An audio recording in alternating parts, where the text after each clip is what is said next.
What is up? All my good looking, talented, amazing agency owner motherfuckers. For those of you guys who are new here, we are asking questions. I'm answering. For those of you guys who don't know me already, my name's Frankie Finn. Been doing this 20 years, wrote those 2 best-selling books. Why can't I point? Everything's mirrored. And also built 3 of my own agencies, up to 100 plus clients. I'm here to help you guys grow this crazy business. Just a quick little announcement before we get rocking and rolling that January 7th is the last day to join the I decided to extend it a little bit into the new year, but that'll be the last chance to join the Wolfpack for quite a long time. So if you guys are interested in leveling up, joining an agency owner mastermind, that is the place to be. And other than that, let's get into the good shit here. Ladies and gentlemen, boys and girls, children of all ages, Frankie Finn proudly brings you our weekly Q&A. With the Golden Guns, the man they call the man, 170 pounds of pure steel and sex appeal, the greatest of all time. It's me. It's Frankie Finn. All right. Talking enough shit. Let us get into your questions. Thomas says, discussion point, is vibe coding client website viable yet with major CMS platform? So for those of you guys who are not familiar with the question, there are a number of third-party apps that can make it so idiots like me who don't know how to code can code. So there is vibe coding, there's Replit, there's Bolt, there's Windsurf, there's Lovable, there's a bunch of tools like that. And they allow you to be able to create codes and apps where you simply describe it and prompt it and the magic happens. So this person is asking, can you make a WordPress website? We have people doing it with Lovable. So we can actually launch a client website in under like 10 minutes. Under 10 minutes means we put a prompt in and it creates the prompt to then give to Lovable. So it's 2 steps. So like I use ChatGPT to like lay out everything that we need in a website. Then I give it to Lovable and I click a button. The only downside is Lovable makes you self-host it. I have heard from people that you can code it yourself and therefore keep your intellectual property. I'm wondering if I got my right microphone configured. I just hit mute. Anyways, I hope we're on the right microphone. Anywho, but yeah, you can make websites in like now less than 5 minutes, like for real, like good websites too. It's actually kind of amazing what you can do with quote unquote vibe coding, but we're doing the 2-step with Lovable. If you guys are interested, by the way, in getting your own website built, just send me a comment on Facebook and I will happily send you those. No charge. Just give a brother a holler and I'll make it so you can build your own websites or client websites in like 5 minutes. Pretty gnarly. Anyways, yes. So yes, you can do that. But the one downside, it's not easy to get it off the coding apps. So there are some people who said they code it with Claude and then do that, but I'm not experienced with that, so I can't really tell you about that. But yes, you make WordPress websites with the click of a button using AI now. Pretty fucking wild. Jerome.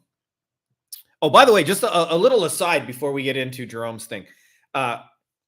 Our agency space is going to change dramatically over the next like 2 to 5 years because of AI, whether you like it or not. There's no way clients are going to pay $25,000 for a website when they find out there's tools you can make one in 5 minutes. That's just, they ain't going to be paying you, but they'll still need people to navigate the tools and things like that. So I just want you guys to know, like, there's always going to be room for you guys, but it's not going to be like, our world is just simply not going to look like, our industry, I should say, is not going to look like it does in the next like 5 years. There's just no way.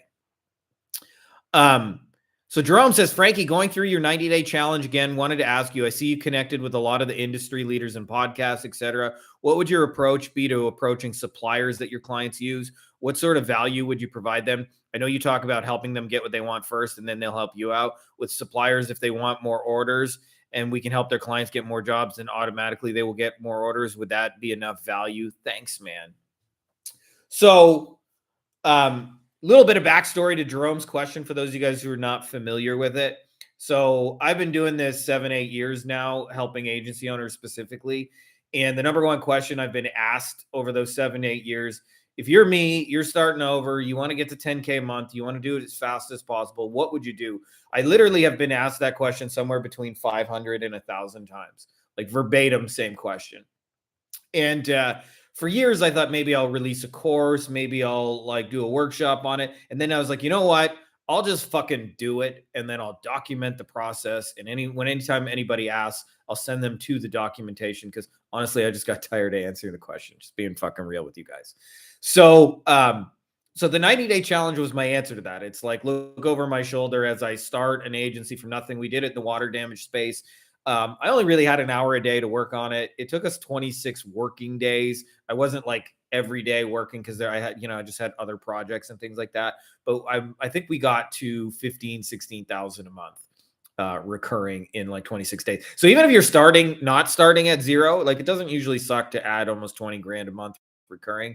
And if you are starting at zero, like that's probably like a big number. Just, to hit those numbers, we really only added 6 people. I know it sounds like a big amount if you're new, but it's really just 6 people. So like you can do 6 people, and you can add 6 more people even if you're doing well already.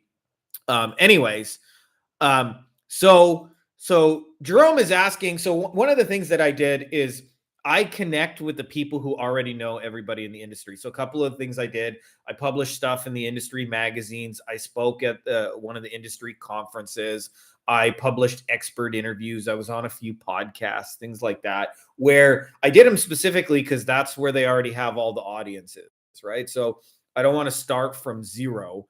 I want to start from so in my case, like when I got published on the front cover of the industry magazine, they send it out to 32,000 contractors. That makes it a lot easier to sell my services, right? When they distribute it to 32,000 people for me. So generally speaking, when I'm approaching somebody that I would call an audience owner, a shoe store, a grocery store, a deal source, I have different referral partner. I have different names for it, but it's all kind of the same thing. Somebody who has an audience of the people that you intend to work with. I usually do one of 3 things. One is, if I'm not sure how to break the ice, I will simply just interview them. I'll just say, hey, I think you're really cool. I like what you're doing in the industry. I would love to just have you as a guest on my show for like 10 minutes. By the way, it doesn't even matter if your show doesn't fucking exist. When I began in the legal space, I knew 0 lawyers. I had 0 following. I never had a friend who went to law school. I literally did not know a single fucking lawyer. And I reached out to the top lawyer on earth, John Morgan of Morgan and Morgan, who does $500 million with a B every year. And I said, hey, John Morgan, I want you to be a guest on my show. Actually, I said it to his front desk people.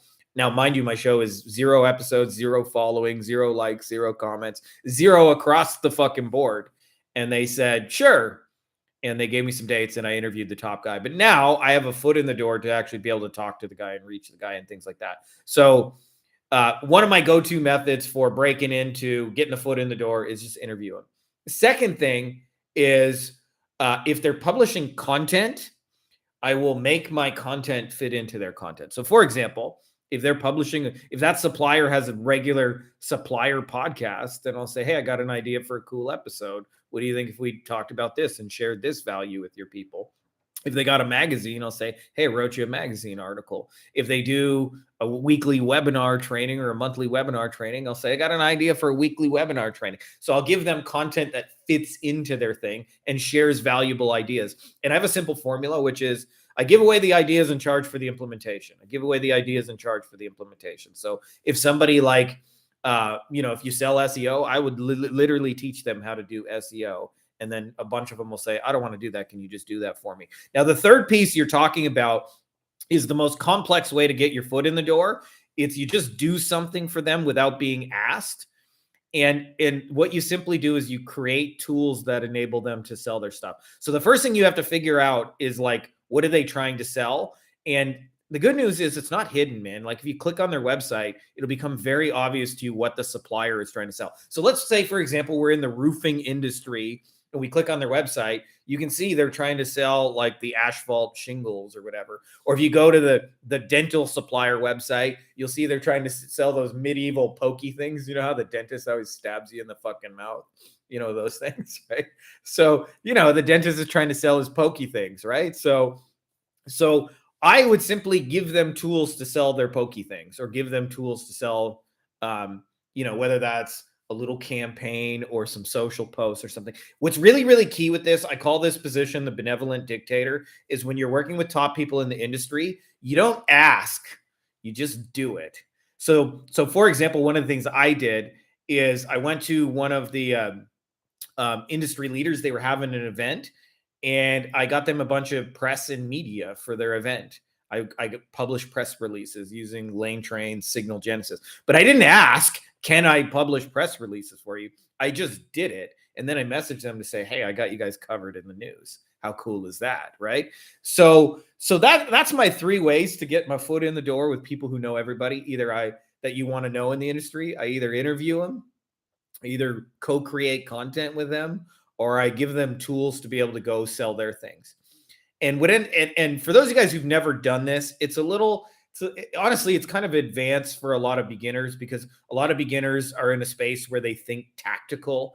Tactical to me is like when a guy says, like, what's the magic pickup line that's always going to get me laid? That's very tactical. Strategic is like, if I engineer these 4 perfect dates, we're probably going to get it on, right? So strategic is when you're thinking multi-step, multi-sequence. So in very simple terms, when I connect with industry leaders, I know I'm going to have to give before I get. I know I'm going to have to serve their interests first. But I know if I do that, on the back half of it, I'll get what I want. So for example, one of the things I did with another industry leader is they were having a live event, and I noticed they posted about it once on social media, and then that was it. And like, I know from experience that selling events often takes like 20, 30, 40 posts.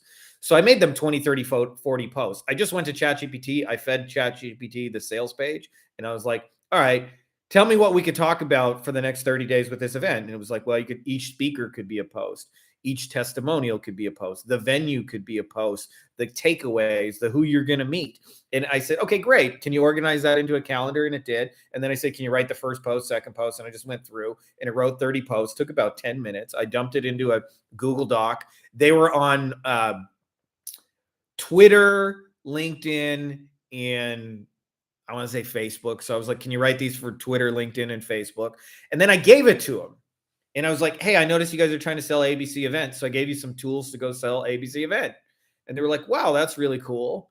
And then at the end of that, when I showed them how it works, they were like, what can we do for you? And I said, well, I'm trying to sell SEO and pay-per-click to your people. If you know anybody, or I'm trying to sell websites too. I was like, if you know anybody, would you mind just sending them my way? And within the hour, we had a $6,000 website sale, right? Because I asked the guy, do you know anybody? And he knows 32,000 contractors. Of course he knows somebody. He knows them all. He knows all the motherfuckers in the industry. So that's kind of the strategies. You find the people who already have relationships with all the people you want to know. In the same way that if you wanted to get investment capital, like if you were able to win over Warren Buffett and get Warren Buffett to sing your praises, you're going to have a lot of investment capital. Like if Warren Buffett gets on TV and says, I'm investing $1 billion in Frankie's business and you should too, you're going to have like $1 trillion by morning, right? So that's kind of what we're doing in each industry, is we're identifying the people who have Warren Buffett level of influence. They're not necessarily Warren Buffett famous, but they have that level of influence over their community, over their industry. We do cool stuff for them that helps them with their thing. And inevitably they start sending business your way. And I've seen this time and time again, that you can do $1 million a year with one partner, one really good industry partner. It's actually kind of mind blowing. You got 2 or 3, you're actually going to have too much business. In fact, my first 2 agencies, that's how they blew up. And by the way, I didn't do that intentionally. What's up, Ross? Ross, my man, is on YouTube, dude. I always just think of you as secretive because you're just kicking so much ass. You don't even need to promote yourself anymore. You're just hiding in the shadows, and I love it. But anyways, connecting strategically with industry people, interview them, co-create content, or do something cool for them. That's basically it. Like, when I say do something cool, give them tools, basically. Give them tools to sell their thing. All right, we got Ahmed. He says, hey, folks, I'm thinking about selling AI solutions to marketing agencies. I did some research for a few weeks on what problem I should solve, and I landed on client acquisition and retention. I'd love to hear your input on whether that would be a problem agencies would pay to solve or not, and why or why not. Any sort of input would be highly appreciated. A few solutions in mind: AI receptionist, client reporting automation, automating the onboarding process as much as possible, personalized follow-up automations. So you're warm with this, Ahmed, but I'll tell you, one of the worst things you can do is try and create the solution before you have the problem. I see this all the time where agencies can tell me like what service they offer, but they can't tell me what problem it solves. And it's kind of like, if you're going to dance, 50% of the dance comes from your fucking partner. So if you don't know who your partner is, you're going to have a really hard time getting any sort of clarity. So I usually go into it with a blank slate. I'll give you a real example of this. Okay. When I broke into the water damage space and the 90-day challenge that we were talking about earlier, one of my first moves was to ask them. This is one of my go-to questions, by the way. I'll say, and I do usually do this in 2 separate posts, but I'll say, what kind of clients do you wish you had more of? And then I'll say, what kind of clients do you wish you had less of? Sometimes you got to adjust it for industry language. Like in your industry, they might call them customers, they might call them patients, they might call them jobs. So in our case, I said, what kind of jobs do you wish you had more of? And what kind of jobs do you wish you had less of? And they explained to me, in our case, that they really liked category 3 residential flood jobs. And I said, why? And they explained to me that in their case, it was a big insurance racket and they didn't get paid on a lot of the work. And so category 3 flood jobs, residential ones, were the biggest jobs they could get that they got paid like on the quickest. They're big enough that they made money, but small enough that the insurance company didn't fuck them around for a long ass time. And so for them, like a lot of the bigger jobs, even though they like made more money, they sometimes had to wait 6 months for a paycheck and they paid for all the materials and stuff. So like, it's hard to pay crews and guys and things like that. So category 3 residential flood jobs are what they wanted more of. Then I made a second post like a day later. And I said, for those of you guys who are getting category 3 flood jobs, how are you getting them? And I got 4 answers. Okay. And 3 of those answers were different referral sources. So one said, we get referrals from plumbers. Another said we get referrals from insurance adjusters. And another one said we get referrals from property managers. And then a couple of guys said SEO and pay-per-click. So I was like, oh, I knew right then and there I'm going to have an SEO and pay-per-click solution because I can aim it at the thing they want, right? So this is why I say, like, you want to really reverse engineer their problem. And so you mentioned like solutions, AI receptionist, client reporting. That to me is all putting the cart before the horse. So you mentioned they have problems with client acquisition and retention.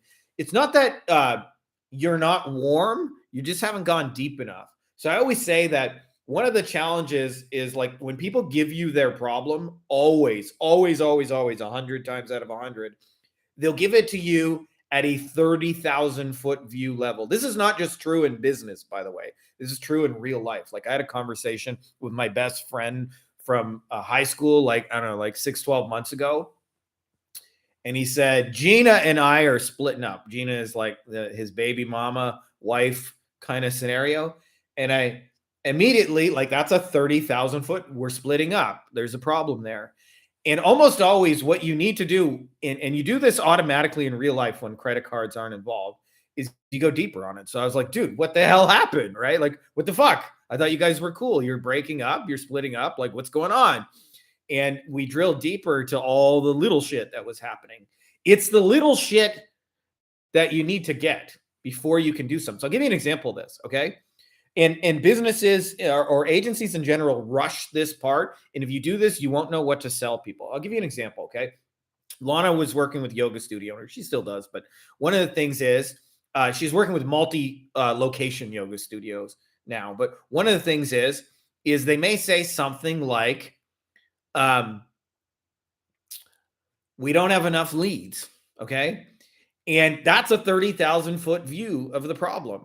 And so immediately there's a tendency to go, we can get you leads, but you haven't understood the problem enough, right? So you need to go deeper. So one of the things is she found out that they have multiple locations. And do you think all of those locations perform equally? No. Like that West End location sure sucks, right? We have half empty classes every fucking Tuesday and we're paying the teacher full price, right? So it wasn't until they said like the West End location is half empty. And I'll tell you, besides the fact that when you get more specific on that problem, they're more likely to pay you money. it also has a secondary effect that um, it's only at that point where you can solve it. Like if they just say, we want more leads, how do you know when that problem is solved? You don't. It's kind of open ended and sort of vague. But when they say, hey, Tuesday classes are empty on the West End location, well, how do we know when that problem's solved? Well, when the Tuesday classes are no longer half empty and they're full. So you got the right idea that people have acquisition and onboarding problems. You haven't gone deep enough, and therefore you can't really build a solution out of that. Where do I find owners to talk to? Usually every time I call someone, it's reception is gated. Um, I'll come to that in just a second, brother. So or sister, I don't know from the username. Um, but what I was going to say, Ahmed, is like, don't create the solution before you fully understand the problem. Otherwise, you'll do shit where you create what I call Me Too solutions. You'll create things that nobody really fucking wants or needs, and you just create difficulty for yourself. You just create difficulty for yourself because you're selling things people ultimately don't really want or need. And often the difference between want and need is not a hell of a lot, right? The difference between we do SEO and pay-per-click and we do SEO and pay-per-click to get you category 3 residential flood jobs is not a lot of difference, but it makes a huge deal of difference to the target prospect, who those are the types of jobs they actually get paid on, right? So we want to be specific in there. So that's my way of saying, when you found out you got acquisition problems and onboarding problems, you need to ask more questions to go deeper. Just like if a friend told you, hey, me and my wife were splitting up, you'd go, what happened? Oh my God, you guys fought in front of the kids? It's crazy, right? So like that's my go-to formula. It's like, I know it sounds boring, but what we're really talking about is market research. But if you do market research and you create solutions that are needed in the market, I'll give you an example of this, by the way. Okay. So we got a lot of people selling AI receptionists, right? You mentioned that as a solution. The people I know who are doing the best with it understand what the person on the other side is sick and tired of and fed up. For example, in a lot of the skilled trades, they get 3 kinds of phone calls. Angie's List calls them and says, do you want to buy some leads? They get the Indian SEO guy. Hello, we can get you top Google. Do you want top Google? $99 per month, right? Butter my chicken. They get that call, and they get people looking for a job, right? And they hate it because they're picking up their phone all the time, and it's like, it's not even real business. And they're thinking like, I'm almost scared to answer my phone because like, so it's like, we're not selling AI receptionist. We're saying, hey, are you sick of answering your phone because it's either Angie's List, some Indian guy trying to sell you SEO, or just somebody looking for a job? What if your AI receptionist could filter all those calls for you, so you only talk to actual clients, right? That's a way more exciting solution than just, and you only understand that if you ask the deeper questions. So that's my way of saying, you got the right idea. You understand the problem at a 30,000 foot view level, but you need to take it to street level before you create anything. And what you'll find is there'll actually be a need for what you do. All right. Red Up says, where do you find owners to talk to? Usually every time I call somebody, it's receptionist gated. So it depends a little bit on your industry. Okay. I'm assuming based on the question that you're doing some cold calling, maybe you could elaborate a little bit. But typically when you're cold calling works really, really well in what I call the redneck niches: roofers, plumbers, fence guys, tree cutters, shit like that, because they're usually the ones answering their own phone. They're in a truck, they answer their phone, they go from job site to job site. Cold calling is a much more difficult endeavor in industries where it is more white collar, and you will typically have a receptionist in the way. I'm not saying it can't be done, but I would not recommend cold calling in those industries. Oh, okay. Yeah. Trying in the restoration industry. I'll tell you, my favorite way to do that market research is just to join communities. There's one, they renamed it, but it used to be called Restoration Rebels on Facebook. That's where I asked all my questions. Just so you know. And like, when you ask them in a community, people love bitching about their problems. Here's another question you can use to do the market research, which is, why would you tell somebody not to start this business? And they'll tell you all the problems, bitch. And then you look for the ones that get upvoted a lot, and then you just ask more questions like, why don't you get paid on those ones? What's the challenge with those? Um, but just for because I kind of you inspired a little bit of a rant there by mentioning it.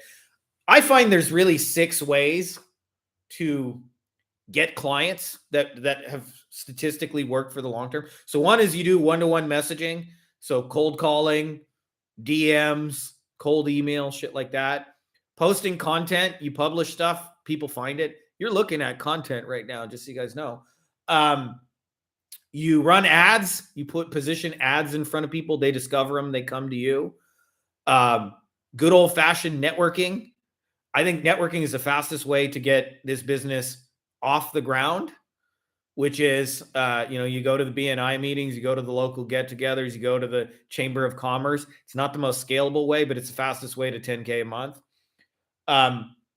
You get referral partners, people who love you enough to send you business, or you work with what I call audience owners. And I find these strategies work best when you use them together. So what I like to do is I co-create stuff with audience owners, then I turn those into ads, and those ads work better because, like you in the industry magazine is more credible than the exact same ad without the industry magazine.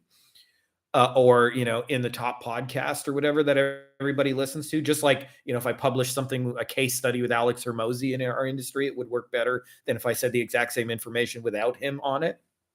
And then I like to turn those people into referral partners. That's like my magic strategy. Says this may sound, yeah, I think I know the group. Been gated by admins. Yeah, it's there's more than one group if you want that you can ask just questions. So if you're getting cock blocked, like I just try another one. But usually I just ask questions like, why would you tell somebody not to start this business? Which kind of clients do you wish you had more of, or what kind of jobs do you wish you had more of in this case? This may sound dumb, but how can you get customers without directly interacting with customers? Introverts can relate. Well, first thing I always do is market research. So you can do this. Like my favorite way of doing market research is joining a community. You actually don't even need to ask questions. You can just like literally, if you just read comments for 3 hours and see about the questions they're asking and what they're bitching about, you can learn a great deal about where people are getting stuck in your industry. And then like you can run ads that drive people to you, and you can close them through like video or Google Documents. I've done it, and you can sign clients without actually talking to them, where in their mind they've spoken with you because they interacted with your video or they interacted with your Google Doc. So there's definitely introvert friendly ways to do this. What it really takes, if you want to do it at scale, is you have to understand their problems. You have to understand their problems better than they do, so that you speak their language. If you do that, right, like almost always you're gonna win that game. I can build software, but sales and marketing is what I can't do. You may want to consider, by the way, partnering with somebody who is really good at the sales and hates your piece. I like the best partnerships I've found are like I call them back of house, front of house. So like if you think about a restaurant, there's a front of house and their job is to like charm the guests. They often they're showered, they smell nice, they're polite. They're anything I can help you right this way, Mr. Finn. They do shit like that. And then there's a back of house. When I worked my first ever real job, where I was like actually like getting taxed and everything. I had a chocolate bar job that was paid cash under the table, but I worked for Red Lobster and I was in the kitchen. And I wore sweatpants and I had a hairnet, and I just was not the prettiest. But you got to cook food, right? So in your case, you're clearly the back of the house. You cook the food.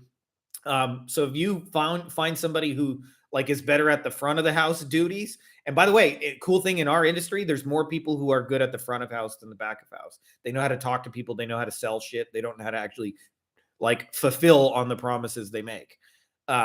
So I would consider working with somebody like that, where you can sort of share those duties, where all you got to do is cook good food and they'll go sell it and they'll go charm guests and they'll onboard them and things like that. Thanks for teaching me how to price based on results and not time spent. That's a big one. Nadia, the strategist. Yeah, Nadia, when you do that, price per outcome. I'll give you the ultimate example of a dude who priced per outcome. I have a friend in the legal space. His name is Stephen Fairley. They own like a $20 to $50 million a year coaching consultant slash agency kind of business. And I remember he told me he was driving through the state of Arizona. If you guys have ever driven through Arizona, like between the cities, there's nothing. It's like you just see rocks and dirt and desert as far as the eye can see.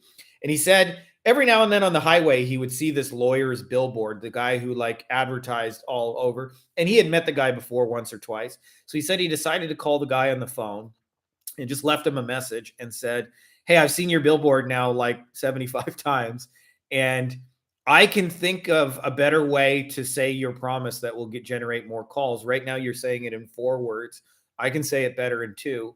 If you're interested in trying something out, give me a call and I'm happy to let you try it." So the guy called him and he let him try the 2 words for free. He said, and he made him this offer. He said, "If it works, I want you to switch your billboards over for like a month or 2. And if it works, I just ask that you pay me $50,000. If it doesn't, you can just switch him back. But I'm pretty sure it's going to work better." So the guy said, "Sure, I'm down to try it." He tried it. It worked. He paid him $50,000. How's that for getting paid for an outcome? He literally wrote 2 fucking words, $25,000 a word, right? And I'll tell you, our poor and middle class upbringing, where you know, like my parents used to say shit like, "I work hard for my money. I earn it. I earn it. I ain't like those rich people stealing from people." Like, I'm sure you got money don't grow on trees. And there's this like badge of honor that says you got to work for it. And I promise you, $25,000 a word is not working that hard for it, but it's a valuable outcome for somebody. And so if you can create a valuable outcome for somebody, charge for it. And a lot of what makes that outcome work is the guy's already spending a mountain of money on billboards, right? So already has a massive amount of distribution. Appreciate the tips, brother. Unfortunately, need to leave now. Always dropping the best advice. See you soon. Appreciate that, dude. Thanks for the advice. We'll work on it. Let you know. All right, cool. You guys are the coolest, man. You guys butter me up good. All right, we got James says, "How many guys signed up for Frankie Finn programs after he went on an epic profanity rant?" Well, that's what got me over the line. Well, I'm not telling you guys to swear. You don't need to say fuck and shit and motherfucker in your stuff. But you know, I was at a mastermind once, and they said, "How do you know when you're talking to an ideal client?" And everybody went around the room and they kind of gave their opinion. And then it got to me, and people still quote me to this day from them. Everybody in that mastermind. And I said, "Well, I have my what up motherfucker test." And they went, "The what up motherfucker test?" And I said, "Yeah, if I call you on the phone and I go, 'What up, motherfucker?' and you think that's hilarious, we're probably going to get along really well. But if you're like, 'I'm offended, how would somebody dare use that language?' I can already tell we're not going to be a good fit. We're like, before we even get to how is your day going?" And so I'm not telling you guys to swear, but I used to do a lot of corporate-y shit where it was like, it's really fake. "Please find the attached such and such. Warmest regards." You wear a suit and tie and all that shit. And I hated it. And I hated it. And it was just also fake. "Please find warmest regards kindly, at your earliest possible convenience. Can you?" And I always just hated that shit. And one day I just gave myself permission to be real. In fact, I can actually remember the exact moment. I was speaking at a lawyer conference. It was my second one ever. So it's like the second time in my life I've spoken in front of a stage in my industry. The first time went well, but it was the night before. And I was like, it was a good presentation, but it wasn't really me. It was just like giving them valuable stuff, but it wasn't like, and it didn't have any of my personality in it. It wasn't how I would really talk in real life. And I decided to mix it up with stupid, funny memes. And I remember the night before I was creating my slides, I thought, this can only go one of 2 ways, right? It can only go one of 2 ways. Either they will think this is the funniest presentation they've ever seen and they will love it, or they will think it's just way over the top, hate me, find it too offensive, and say, "Never, ever bring that guy back." And I was even like 5 minutes before I was about to go on, I wasn't sure whether this was going to crush it or be the worst presentation I ever made in my life and like get booed out of the building kind of thing, never have him back. And I still remember the opening slide. So this is a group of like, I don't know, they're like 300-400 professional lawyers in the audience. And my opening slide, it had a picture of 2 birds on a totem pole or like a telephone pole, and there was like a notch below it, and it had 4 birds below, and then it had 8. And the 2 birds on the top were shitting on the birds below, and the 4 birds were shitting on the 8 birds. And it said upper management beside the top 2 birds, then it said middle management, and then it said employees. And it said, when management looks down, all they see are shit.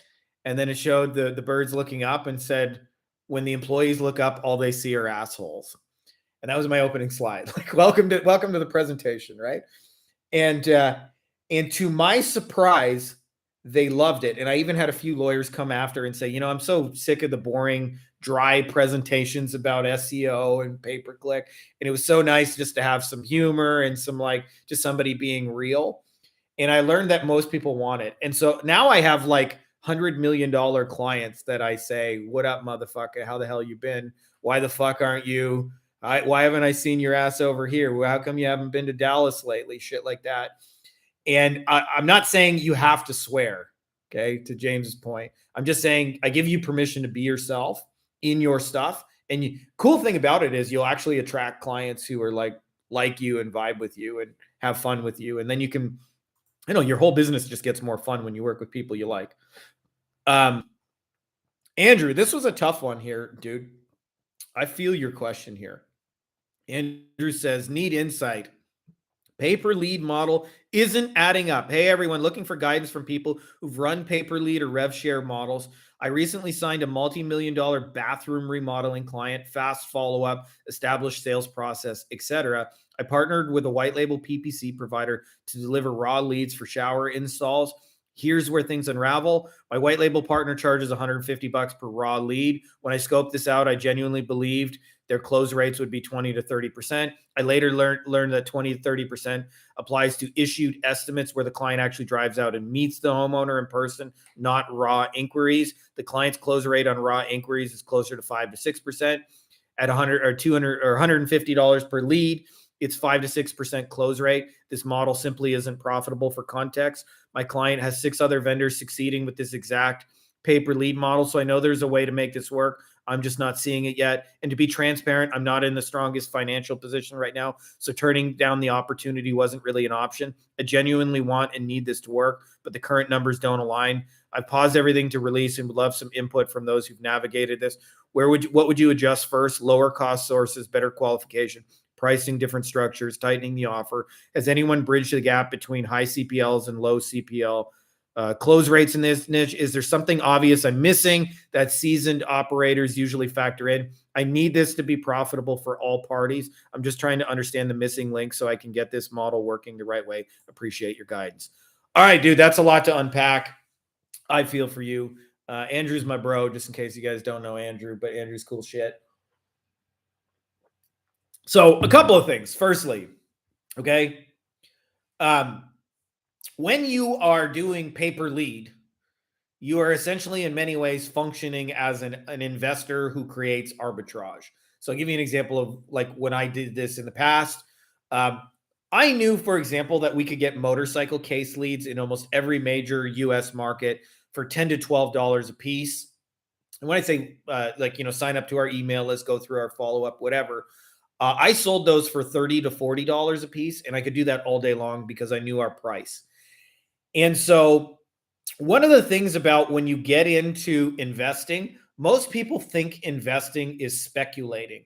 So speculating is this going to be worth more money tomorrow? So you see this a lot in the crypto space. People are like, you know, Bitcoin's going to moon, this token's going to moon. And I'm not saying that's right or wrong. I'm just saying that's speculation. That's not investing. And investing involves really 2 major principles, I find. 1, is it a deal today? 2, how do we intelligently manage our downside risk in case we're wrong? Okay. So a little bit about where this one is kind of falling apart for you is you haven't managed the downside risk, right? So I know everybody's excited about new leads, new sales, those kind of things, but nobody thinks about I could lose money. It may not work out, this particular client. And just so you know, with pay per lead, a lot of people tell you not to do it. The best candidates for pay per lead are the businesses that are already crushing it. As you mentioned, this guy's doing 6 people with it already. The people who make the worst pay-per lead clients, by the way, are the ones who are broke and have struggling sales processes, and they're happy to pay for leads, but they just won't close any, and they won't pay you, not long-term consistent. So you want people who have established sales processes. They usually have teams. They usually have CRMs. In your industry, they got branded trucks. So all of those boxes apply, but there is still downside risk. So if you're in a tight financial spot, I would never go in a scenario where I would be paying a white label partner for paid ads and paid leads, not knowing what close rates are. Always with a pay-per-lead client, I always test clients small. And in your case, I would do that organic. Facebook Marketplace, communities where people are looking to buy and sell, Craigslist, posting content in certain communities, going into like people who are like homeowners groups, people looking to renovate their houses, things like that. I would be posting those places for free and testing my client long before I ran ads and try to get new strangers in the book, because you don't know your cost and therefore you don't know your downside risk. So I know that's a hard lesson to find out. And by the way, I found out the same lesson myself, by the way. I'm still learning investment lessons, and, we still lose money on shit, just so you know, sometimes, like, it happens. However, I would point to something you said in there that tells me scarcity thinking that is not true. It says, I need this to be profitable. Like, I need this one client to work out. So there used to be a conversation in when I used to study like dating materials. I had a friend, Dave Miz, who's my oldest like successful internet friend that I knew. He's been doing this like 20 years, and he was making $250,000 a year 20 years ago, which I just thought was mind blowing. That was like, oh my God, more money than I knew anyone was making. So I remember talking to the Miz, and he had all this dating stuff. And there's a term the dating guys use called one-itis. And one-itis is like, I need this one girl. I need this one fucking girl. And you'd be amazed. Sometimes when guys actually start dating, they'll go, hey, I'm dating 10 girls and I'm getting all this action. But this 10th girl who doesn't pay any attention to me and is not interested, I need her. I need her. And you got one-itis with this one client. That's what I'm telling you. It's like, there are so many fucking kitchen remodeling companies. There are so many contractors. And I understand that, like, in your particular situation, you've been trying to get this business off the ground. It's hard. So it feels like you don't have an abundance of opportunities. But I promise you, there's literally fucking opportunity in every direction. In fact, one of the challenges when you start to recognize how much opportunity there actually is, it becomes then hard to decide which ones to do, because there's literally so fucking much of it. So don't fret. There's other girls in town. And I remember actually reading a dating column like 20 years ago. And the guy would say, hey, I'm dating 10 girls, but this one girl won't pay any attention to me. And I need her. I need this one. And the guy would say, just go hang out with one of the other 9 girls who's giving you the time of day. The only reason you want this 10 girls because she doesn't want you. And there is a thing called sunk cost fallacy. What's up? Paul's here. Sunk cost fallacy is that when you're invested in something and you put all this effort and all this time and attention, and in your case, money, to try and make it work, there's a tendency to keep trying to force it, even when it shows you it's probably just not going to work out long term.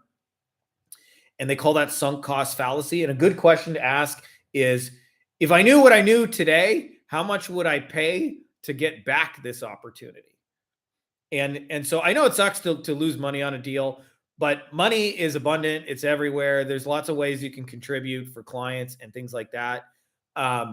If I wanted to get like a bunch of people in your space, like, I would do a blitzkrieg of content with all the top, magazines, podcasts, etc., webinars, like, not just 1 or 2 of them. I'd be doing like 2 to 3 a day, and do that for a month, and you'll be fucking drowning in business, like literally drowning in it. But I feel you, dude. It's a hard thing to learn. And at the end of the day, the issue is you didn't know your advertising cost and numbers from real life experience. And therefore, I would never do a pay per lead model because there's too much downside risk. But having said that, Once you've ran it for like 2 or 3 clients and you do know your numbers, then pay per lead can be one of the best models on earth because, you know, it's hard to charge like we got client people who like do more than $100,000 per month with one client. It's and it's only in paper result models that you can do that. Like nobody's going to give you $100,000 a month retainer, not without having like 50 locations and you have massive expertise and you've been like a recognized name in your industry for a long time. But you can do that with paper result if you can actually produce results. So I think, you know, it's a tough lesson, but I would still try some organic stuff for them. Like go to ChatGPT and go ask it, give me every way I can organically post about this offer, communities, groups, places I can run ads, local groups, local forums, and just hammer them all, put it out there, generate some leads, and see if you can close a deal or two organic. And if you can't, you learn something about that client that tells you it's probably just not going to work at scale. Anyways, I'll get off my high horse. I know it's difficult, dude. I hate losing money in general, but there's more money to be had, and you don't need to lose that much sleep over it. Last question we got, unless you guys want to throw any more in the comments. But James says this was more a post that I felt like ranting on. But James says, "Pay the fucking invoice" is a hoodie I've seen kick-ass agency owners like Wayne Ledoux wearing on more than one occasion. And while he has no problems getting his clients to pay him, after a chat with him last week, I got to thinking about a funny way to incentivize clients to pay quicker. The image below that could be added to an invoice was the result. Maybe I've been reading too much Dungeon Crawl Carl, but it adds urgency in a lighthearted way. Plus, there's a time frame where it becomes a diminishing return to keep following up with prospects who don't pay an invoice. I don't know what the time is for you, 48, 72 hours, 7 days. In most cases, if they don't pay in that time, they don't pay at all. So why not put that time on your invoice? It will likely get more people to pay on time. Those who don't, chances are they weren't going to pay anyways. The hardest part will be having the brass balls to follow your own rule. Once in a while, someone will try to pay after the expiration. You have to be willing to refund them and tell them the missed deadline. Either they pay the higher amount or you can't work with them. If you don't, you just lost all trust. I think there's a lot of value in what you just said, James, but I'm going to give you the ultimate lawyer answer. If you ask a lawyer any question, the answer to that question is always, it depends.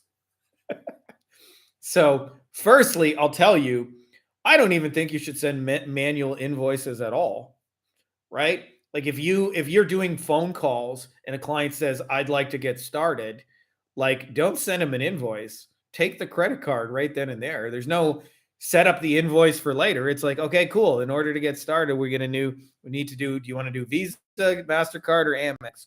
Can you shoot that over? Or if you got a payment link, send them the payment link and say, hey, I got a couple of things I need to do after you sort this payment to help us get started.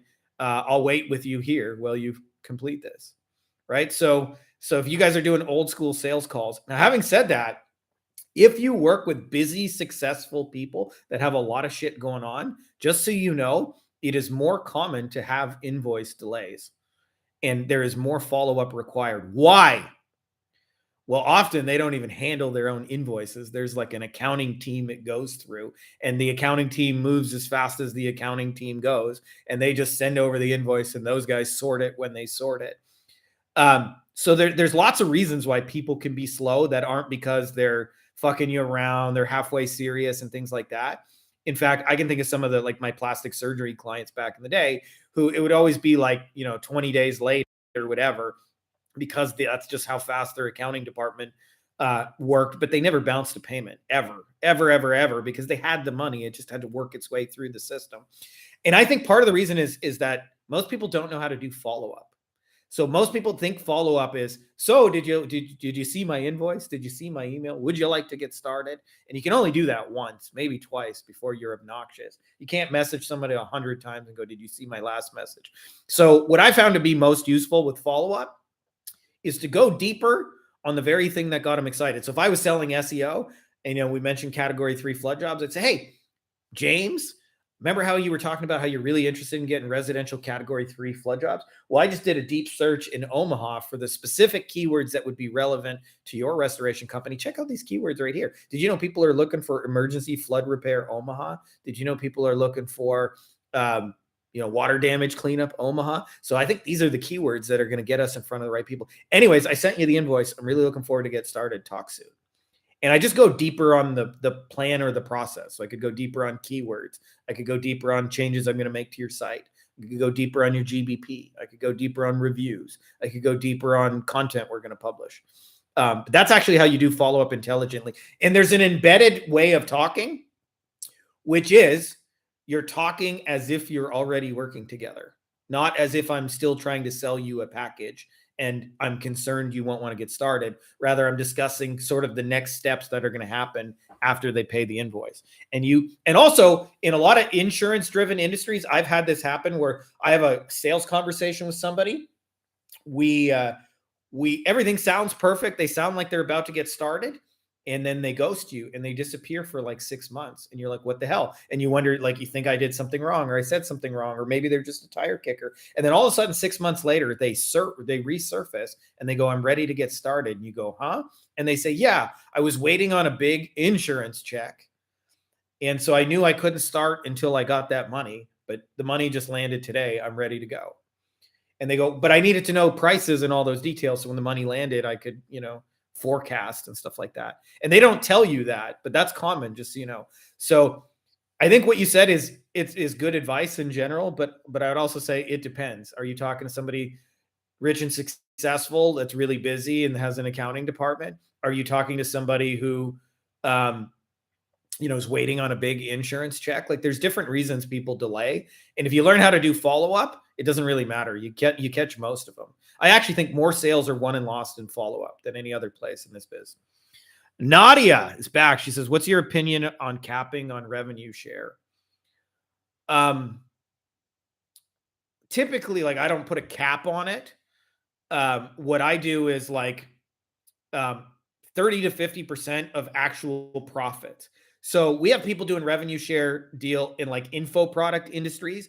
And there it's very easy. Like if I sell $100 course, mine is a little bit of software costs and shit like that. For the most part, I'm making $100, right? So I would be happy to pay a partner $50 for that sale without batting an eye. Now, like we have people doing revenue share deals in roofing. So I can think of Dan who does, roofing revenue share.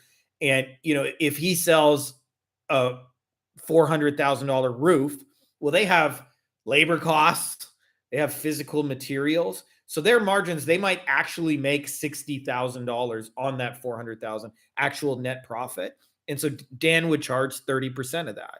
So he might get like, in that case, like $18,000 when that deal closes as a revenue share deal. But I don't like capping revenue share deal, capping like up to $10,000 a month. The whole point of doing revenue share deal is the upside is massive.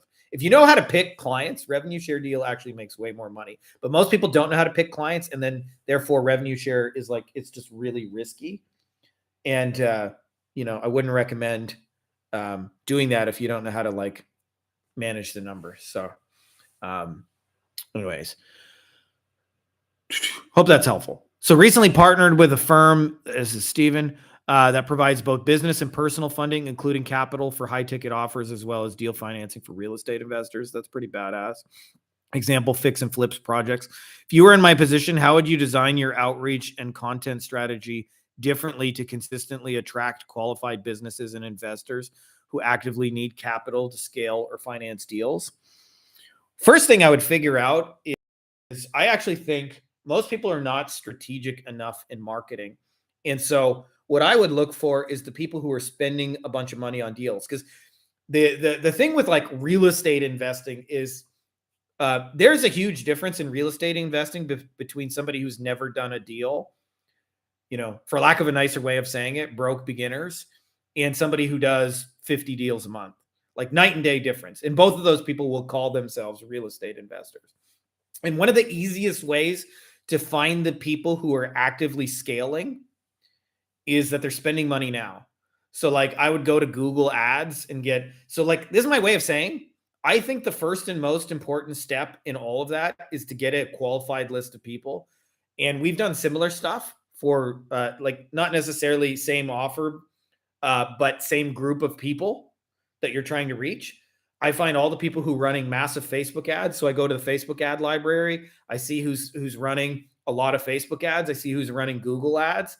And also in property, you can pull public records. There's tools like called PropStream. It's like 99 bucks a month, but you can get a list of everybody who's like actively moving shit. And you can see, because if a company's doing volume, their name is going to show up in a title search.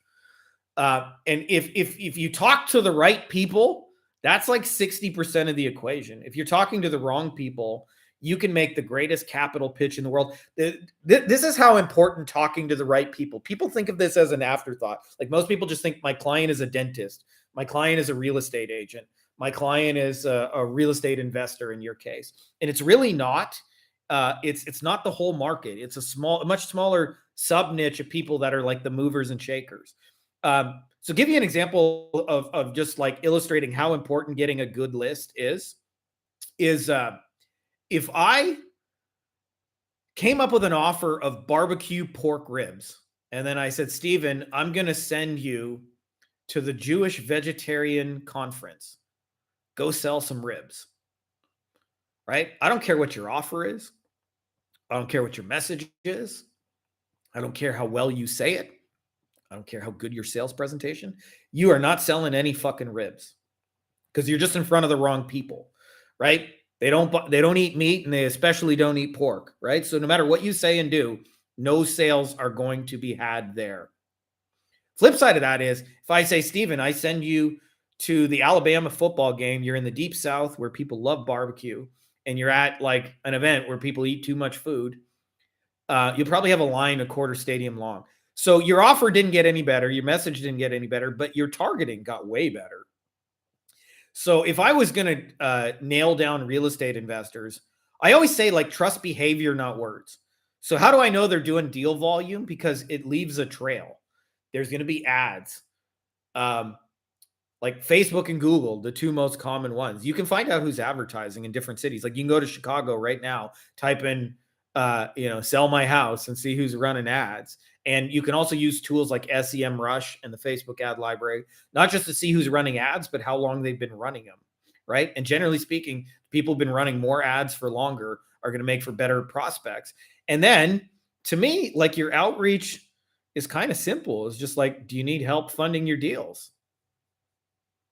Hey, are you doing any fix and flips? We can help you fund your deals.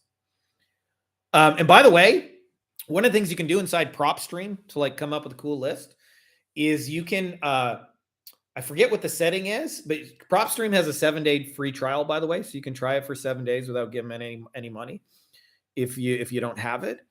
But inside of PropStream, you can look at anybody who is a cash buyer. Cash buyer means they did not use a mortgage.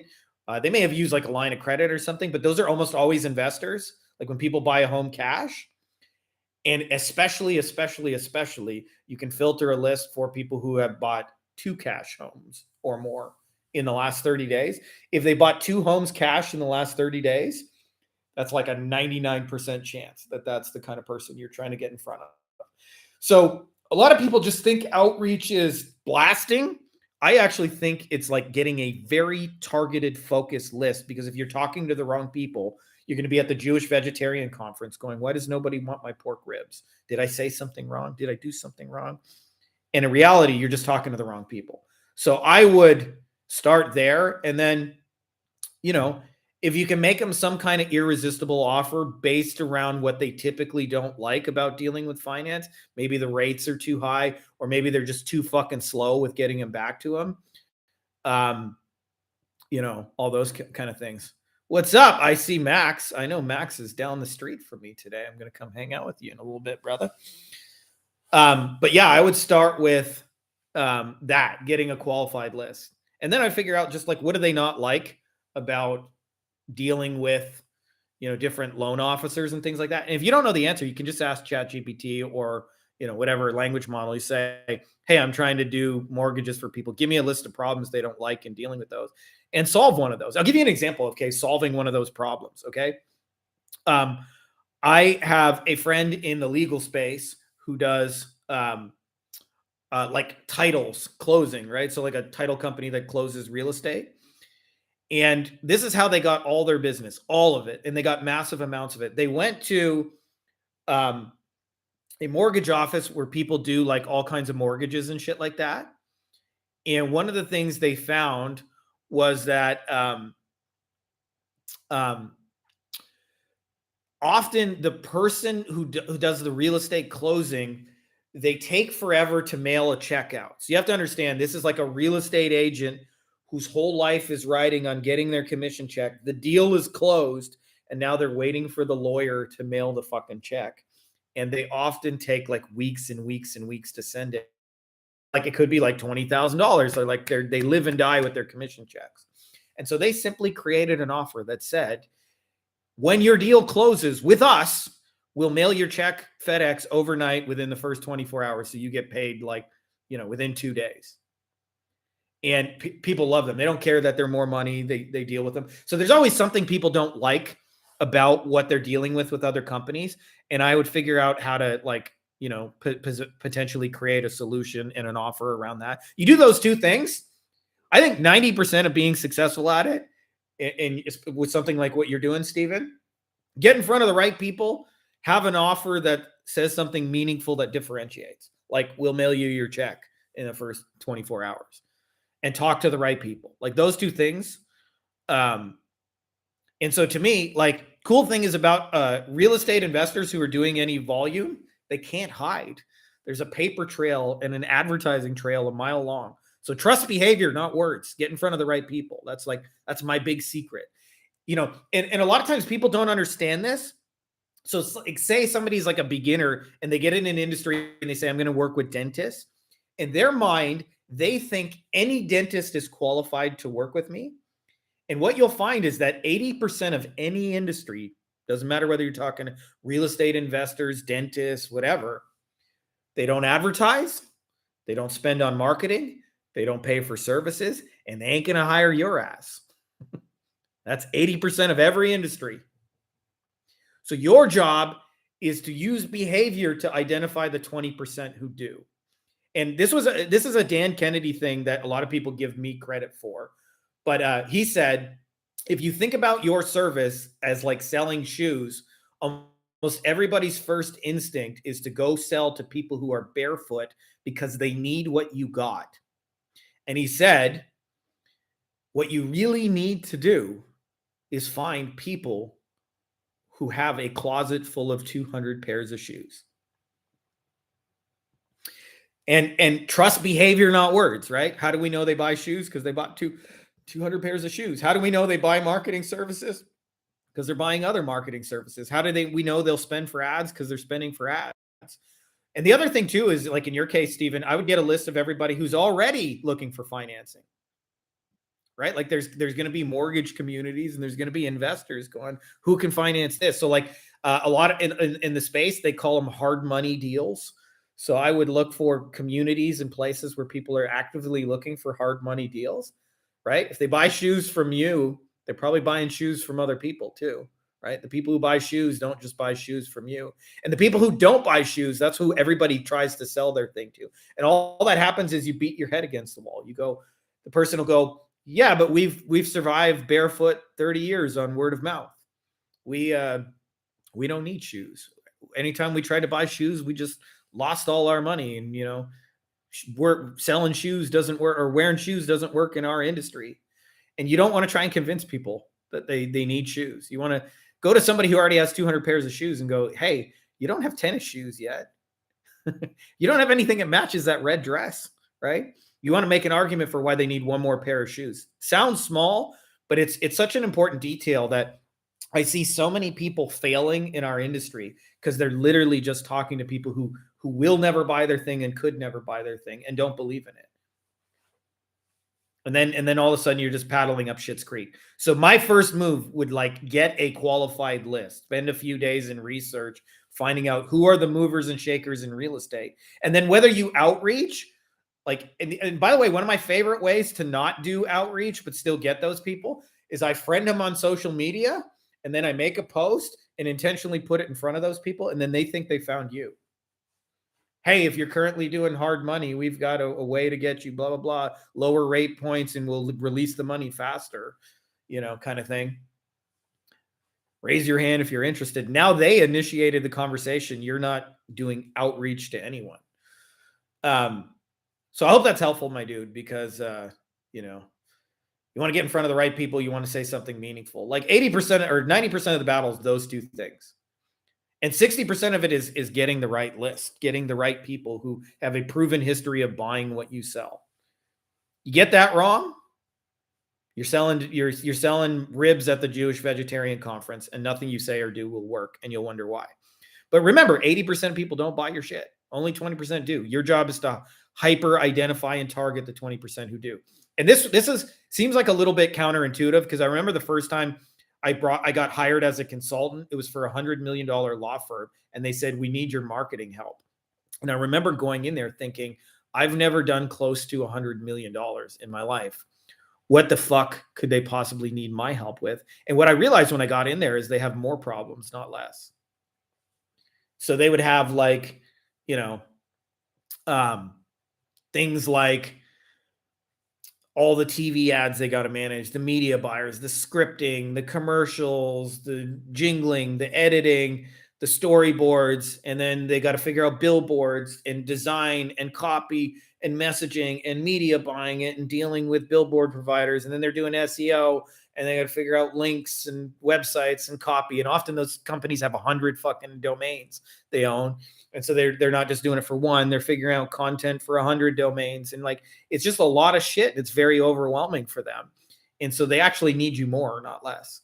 So there's a tendency to look at people who are crushing it in your industry and think, my service is for the broke person who needs this because they need shoes. And it's really for the person who's like, I got 200 pairs of shoes, but I don't have any way of dancing. Anyways, that's all we got for questions. For those of you guys who missed the intro, I just want to let you guys know our Wolfpack Mastermind, I am closing the doors on it. I was going to close it actually December 31st, but I want to give you guys a couple of days in the new year. So my daughter's birthday is January 8th. So last day, like a real last day, is January 7th. And this is not marketer scarcity. Like, I may close the doors forever. Like, just being real with you guys, I'm at capacity, and I like to be personally involved with all our agency owners. I don't like this to be like, you join a program and then you get, the coach's coach kind of thing. I want to be able to look in your business, and I just only have so much capacity to do that. And I'm kind of there already. So that means December 7th or January 7th, rather, you can join that program, and January 8th, you will not be able to, and it is possible I'm closing the doors forever. I haven't decided, but at the very least, it will be a long time, which means if you've ever thought about doing it, January 7th or before, get your ass in there. If you guys are interested in checking out more information on it, you can go to beyondagencyprofits.com. There's a link that says Wolfpack. There's a video you can watch. And that's kind of like what we're about. Like, a lot of our stuff is closed through video. Our onboarding is done through video. Our client updates are done through video. Probably the most anti-social way to run this business, without talking to clients, without jumping on sales calls. Even our hiring process, I do like through video. And so that's how we grow this business, the what I call the Wolfpack way. And then also, I'm a big believer in being more strategic. Like, in our space, everybody says to grow an agency, you just got to send 10,000 cold DMs a month. And I think that's the least efficient way to ever do it. And I found that you can, jump on one podcast in your industry, the top podcast. Like, if I'm trying to get in front of dentists, I could get on the top stage in dental, or get on the top podcast, or publish in the dental magazine, or, write an article for the prominent blog, or be on the top YouTube channel, and I can get in front of 10,000 dentists at once. Why would I want to message them one at a time? Yeah, of course, Nadia. Appreciate you coming on. I genuinely want to say that from the bottom of my heart. I appreciate you guys coming on here and doing this. You guys make this fun for me. Like, that's the truth for me. So, like, this is a blessing. For like the first 10 years of my life, I did this shit. I did not know very many people selling SEO and building an agency, and I felt very alone and very isolated, and I couldn't really talk to my friends and family because they just didn't get it.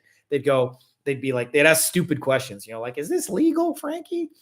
Like, because I heard my mom would be like, I heard like, you know, people sell Viagra pills on the internet. I'm like, yeah, mom, you know, I'm selling penis pills on the internet. That's what your son does. So to be here and to be able to answer these questions with you guys, to me, is like an awesome blessing. So I appreciate you guys every time you tune in. Anyways, we're going to call it a show here. I appreciate you guys. Happy Monday. And Max, I'll talk to you in a little bit. And the rest of you guys have an awesome Monday, and may the Triforce be with you.